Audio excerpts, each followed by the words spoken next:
Onda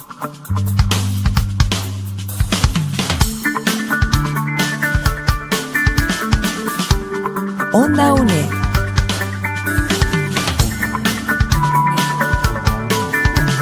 Un espacio de la Escuela de Ciencias Sociales y Humanidades de la UNED.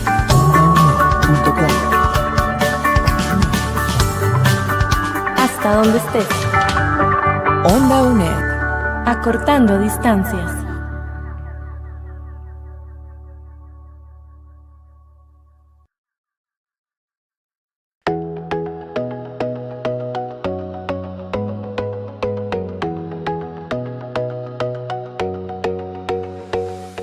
Siguiendo con la cobertura de este Congreso de Química 2026, vamos a hablar de un tema muy importante para que todos ustedes que sigan esta transmisión conozcan qué son las micotoxinas y qué más con los expertos, ¿verdad?, que están acá con nosotros en este set de Onda UNED. Le damos un saludo acá y la bienvenida a Milena Jiménez, investigadora de la UCR, y a Sebastián, que también es investigador de la UCR, y ellos han estado desarrollando esta investigación en micotoxinas en el CIGRAS, en el Centro de Investigación en Granos y Semillas de la UCR. Entonces, bienvenidos por acá, compañeros, un gusto, ¿verdad?, tenerlos por acá, y vamos a hablar un poquito, ¿verdad?, de las investigaciones que ustedes vinieron a presentar en este Congreso de Química. Vamos a iniciar con Milena, si nos cuentas un poquito de tu ponencia, ¿verdad?, de qué viniste a conversar a este Congreso, ¿verdad?, y muy importante, ¿verdad?, este roce con muchos investigadores, 17 países representados acá y más de 240 investigadores. Entonces eso habla mucho de la importancia y el impacto que ha tenido este Congreso. Bueno, muchísimas gracias a Ronald, a este espacio, ¿verdad? Estos eventos, como vos decís, son muy importantes para lo que es la divulgación científica, tanto lo que se hace aquí a nivel nacional como en otros países. Y sí, sorprendentemente, 17 países diferentes es bastante bueno para presentar los resultados. Específicamente, lo que yo estuve presentando acá en el Congreso era parte de mis estudios de doctorado que ya finalicé. Y entonces el motivo era presentar la problemática de qué son las micotoxinas y cómo las podemos prevenir. Entonces, para empezar, las micotoxinas vienen siendo metabolitos secundarios que son generados por gran cantidad de hongos filamentosos que se encuentran en la naturaleza y que son dañinos para la salud. La palabra micotoxina significa que es una toxina venenosa, ¿verdad? Y puede causar problemas tanto a nivel del ser humano como para los animales. Entonces, la idea es encontrar una medida para poder prevenir el crecimiento del hongo, que después ese hongo va a producir lo que son las micotoxinas, ¿verdad? Entonces, la idea del proyecto de esta parte del doctorado era obtener un extracto de un subproducto de café, específicamente la brosa de café. Ahora, la brosa, cuando yo les exponía a las personas sobre esto, ¿conoce la brosa? Y me decían, sí, la brosa es lo que queda después de chorrear el café, ¿verdad?, en la media cuando nosotros lo hacemos, ¿verdad?, de manera manual, no en el coffee maker. Y yo les digo, no, eso no es exactamente lo que yo utilizaba, ¿verdad?, en el proyecto. Lo que hacía para obtener la brosa de café es ir al beneficio de café, tiene ahí la fruta de la cereza de café, se lava en el beneficio, eso depende del beneficio de café que se vaya a recolectar la muestra, y se utiliza un depulpador para separar lo que es la cáscara de la pulpa. La cáscara y la pulpa juntos y ya queda el resto para el proceso, ¿verdad? Entonces yo utilizaba lo que era cáscara y pulpa juntos, la liofilizaba y eso quiere decir que es eliminar la mayor cantidad de agua posible y así los compuestos bioactivos iban a quedar más concentrados. Entonces la idea era extraer compuestos bioactivos de este subproducto de café de brosa para poder obtener ese producto y luego este extracto aplicarlo de manera de dos experimentos. Una de manera in vitro, me refiero a cajitas de Petri con el medio de agar inoculado con el hongo de manera control y el otro, el agar con el extracto y también inoculado con el hongo. ¿Cuáles hongos utilizamos? Bueno, yo utilicé dos de la especie Fusarium verticilloides que produce la micotoxina fumonicina B1 y utilicé el hongo de Aspergillus flavus que produce la micotoxina aflatoxina B1. Entonces, la idea era obtener ese extracto, aplicarlo a nuestra cajita Petri o aumentar la concentración y así ver el efecto de cuánto inhibía el micelio. Entonces vimos nosotros que conforme aumentábamos la concentración del extracto en el medio, había efectivamente un efecto antifúngico, es decir, estábamos inhibiendo el crecimiento de los dos hongos, ¿de acuerdo? Ahora, una vez hecho esto, escogimos una concentración nada más de todas las que habíamos evaluado y la aplicamos ahora a granos de importancia en Costa Rica. ¿Cuáles? Frijoles rojos, maíz y arroz, ¿de acuerdo?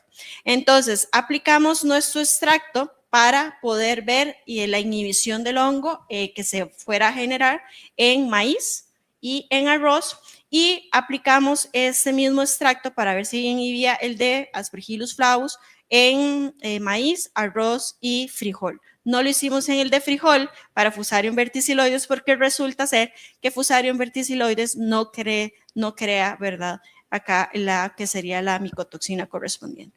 Entonces ahí observamos de que efectivamente se veía también un efecto antifúngico en los granos, pero solamente inhibiendo Fusarium verticiloides. Para Aspergillus flavus no tuvimos inhibición. Entonces esto puede suceder dependiendo del extracto. Y por último, de la última parte del proyecto era ver si podíamos ver una disminución de producción de micotoxinas, desde la aflatoxina B1, que es la más problemática, esto de acuerdo a la literatura y a los estudios clínicos.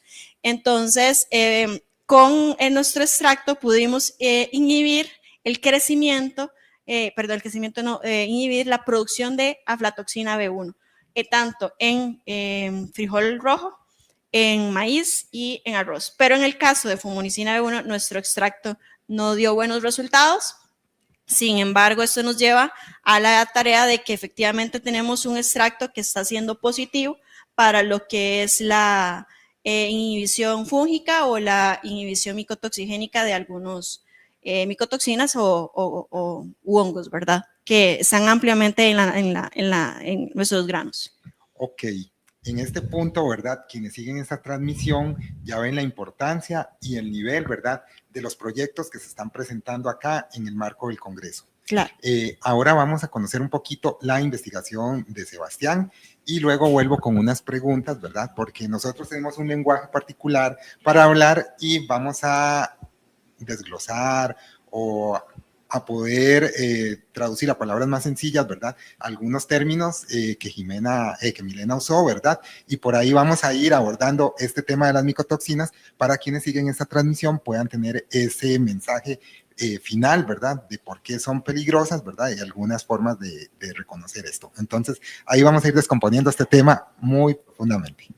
Por supuesto. De manera similar a mi colega, en el SIGRAS también se lleva a cabo otro tipo de investigaciones asociadas a lo que son las micotoxinas.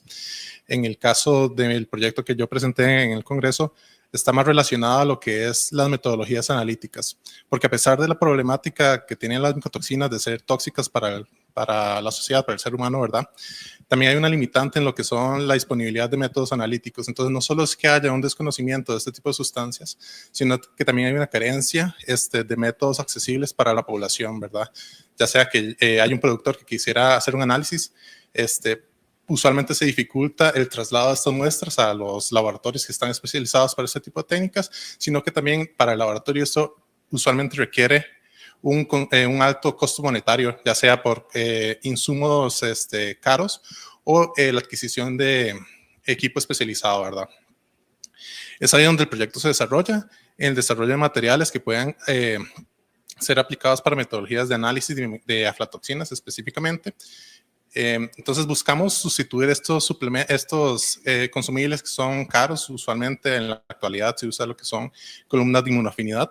Nosotros estamos desarrollando un material basado en silicato de magnesio, el cual hemos modificado con silanos para realizar una respuesta más específica para lo que son las aflatoxinas y así poder recuperarlo de una manera exitosa y intentar abaratar lo que son estos costos de análisis. Excelente, Sebastián. Bueno, para quienes siguen esta transmisión y ir uniendo un poco los temas, ¿verdad?, que hemos trabajado hoy, Sebastián trabaja en la parte analítica, ¿verdad? Donde con equipos que ya ustedes han visto el día de hoy, ¿verdad? Como los cromatógrafos y algunos otros equipos instrumentales, ¿verdad? De los proveedores que tenemos acá y que son patrocinadores del evento, esa es la necesidad, ¿verdad? De contar con estos equipos para poder hacer estas determinaciones. Entonces vamos a regresar un poquito, ¿verdad? Para que ustedes como expertos, ¿verdad? Hay lenguaje que es muy químico y vamos a ir tratando ahí de dosificarlo un poco y esta parte es importante.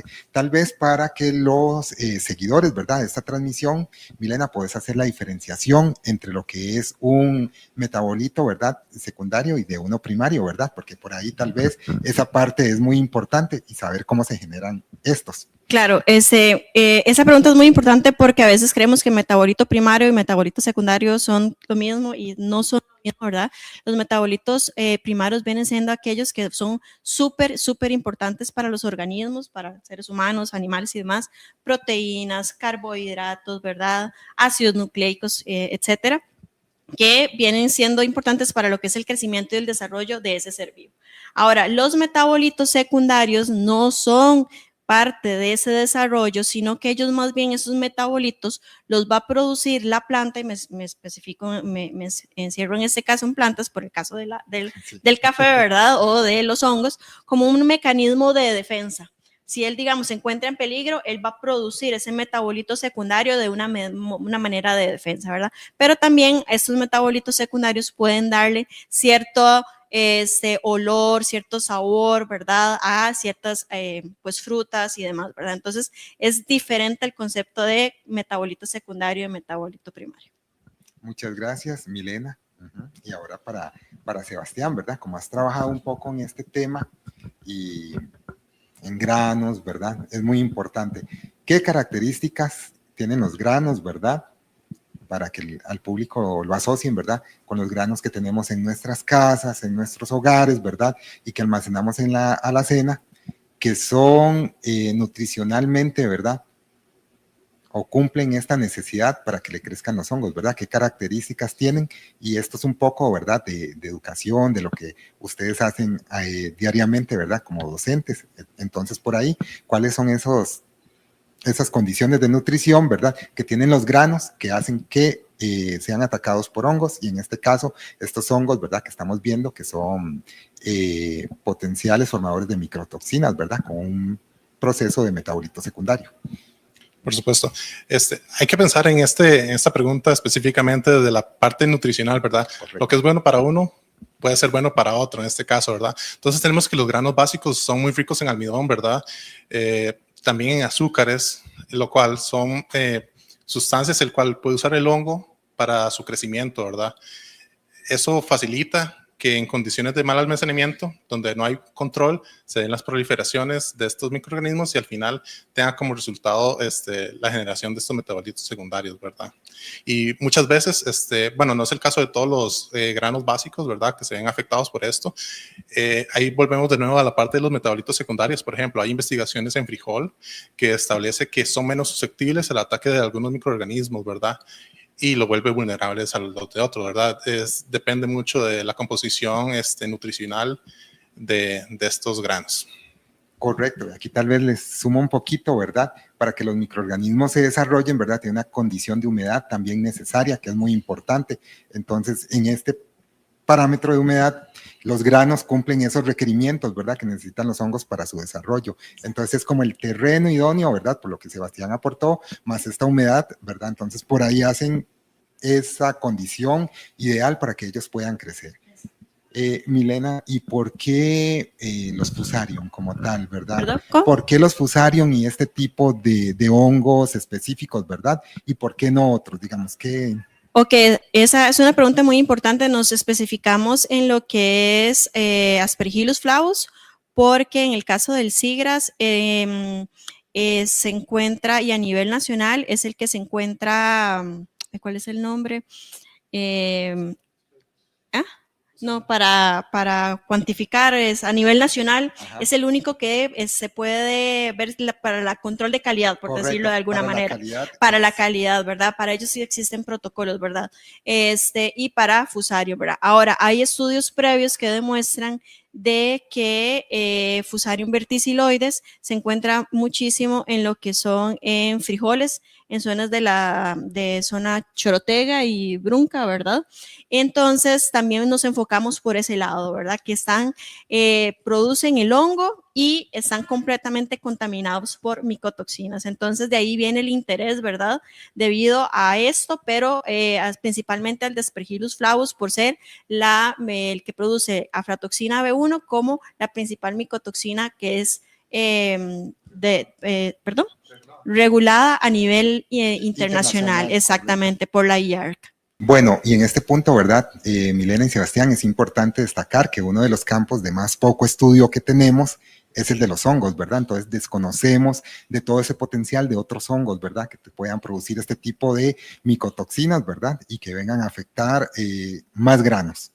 Sí, como te decía anteriormente, tenemos el que se estudia en el CIGRAS, el Centro para Investigaciones en Granos y Semillas, que el más prevalente acá en Costa Rica es el de Fusarium verticiloides, ¿verdad? Y pues por eso es el estudio de interés. Y pues estudia Aspergillus flavus, pero también se pueden estudiar otros que producen lo que es la patulina. Ahorita no recuerdo el hongo que lo genera, no sé si vos te recordás, pero también es uno que se está estudiando acá en Costa Rica. Entonces, no solamente sobre hongos de Fusarium verticiloides, sino también de otros estudiados en el CIGRAS. Bueno, agradecerte un montón, ¿verdad? Muchas gracias. Por esta participación. Gracias. Y ahora vamos a pasar un poquito con Sebastián para preguntarte cómo es el trabajo, ¿verdad?, de desarrollar un método analítico para un analito, ¿verdad?, que es la sustancia que está estudiando Jimena en este caso y Sebastián, ¿verdad?, las aflatoxinas o las micotoxinas como general, ¿verdad?, familia química. ¿Cuál es ese reto más grande que vos tenés? Por supuesto, bueno, en el caso de las aflatoxinas hay que considerar un poco la estructura, ¿verdad? Viendo qué propiedades químicas podemos explotar o se pueden usar para limitar el tipo de interacciones que pueden ocurrir con el material que se busca sintetizar, ¿verdad? Para esta aplicación de un absorbente. Después, seguido de esto, hay que hacer análisis sobre los perfiles de absorción, ¿verdad? Cómo se comporta el sólido cuando está en contacto con esta micotoxina, viendo a ver si es factible la recuperación y después evaluar si se puede recuperar en una cantidad aproximada de 80 al 120%, lo cual está dentro de los requisitos para una metodología analítica de este estilo, ¿verdad? Sí, entonces, para quienes siguen esta transmisión, ¿verdad? Pueden ver como en el perfil de dos químicos aquí presentes, ¿verdad?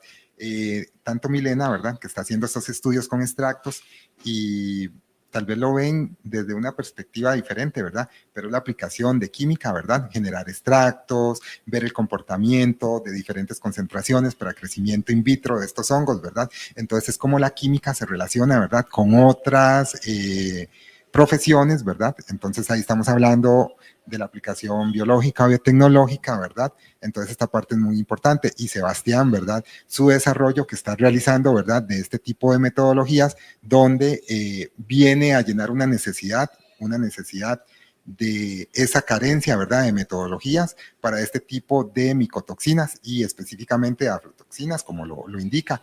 Entonces, por acá es agradecerle su participación, ¿verdad?, para hablar un poquitito de la importancia, ¿verdad?, de las micotoxinas en general, cómo los granos, ¿verdad?, tienen esas condiciones necesarias para que se desarrollen y la importancia, ¿verdad?, como país de poder controlar esto, porque consumir una toxina, ¿verdad?, no es bueno.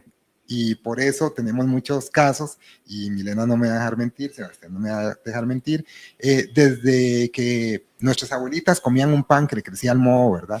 Ahí hay presente, ¿verdad?, este tipo de compuestos, ¿verdad?, químicos que son tóxicos, y uno decía, esta señora se enfermó, ¿verdad?, de estar quitándole la parte que está apreciablemente con el hongo, pero no vemos que ya ese hongo colonizó todo el restante.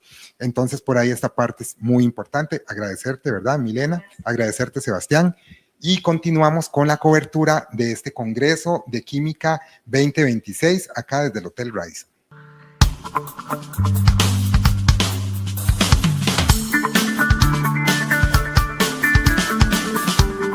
Onda UNED.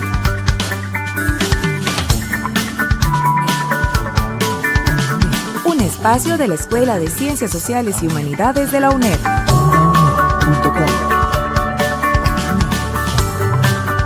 Hasta donde estés. Onda UNED. Acortando distancias.